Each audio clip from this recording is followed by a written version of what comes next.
Hello everybody, it's Mitch from RetroGameFix.com, once again bringing you another installment of our Sega Master System A to Z Marathon.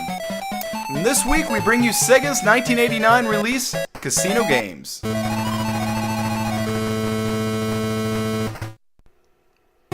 Now this was a game I played a ton of as a kid. My co-hosts from the RetroGameFix.com podcast owned this one back in the day, and I ended up borrowing it for months.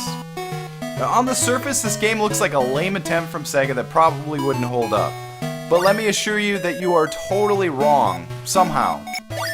Now, just for perspective, back in the day of the 8-bit systems, video game consoles were, I guess, largely looked at as toys and kids' games. And Sega tried to break that perception in the later days of the Master System, and I guess through their releases on the Genesis. This game was looked at as being a bit more grown up and something adults would enjoy as well. You can't get much more standard than pretty much all of the games on this card. And with poker, you can choose from 4 different opponents, each with their own weak or strong personalities.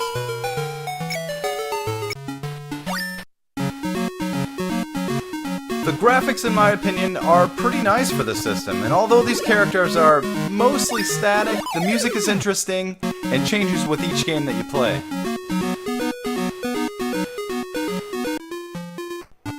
I still to this day have no idea how Baccarat is played, or even if I'm pronouncing it correctly. You have practically no control over anything but the bet.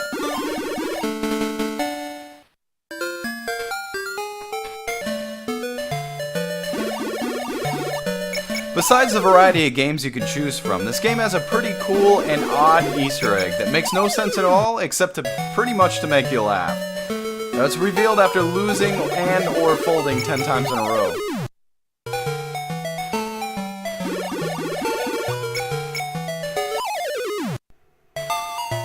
What the hell is that even supposed to be?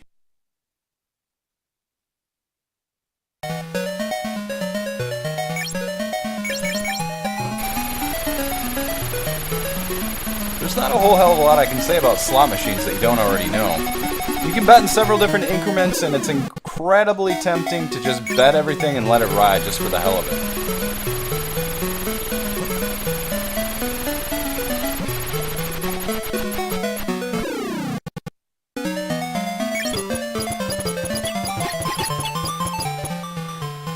The video pinball sounds like a way better idea than it actually was, and you can choose basically from 3 different levels, which are determined by the slope of the table.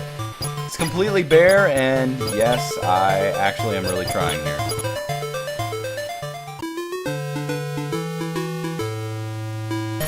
Probably one of the most satisfying aspects of this game, ironically, is when you bet your last dollar and you lose it. They really tried hard to make you feel like a loser.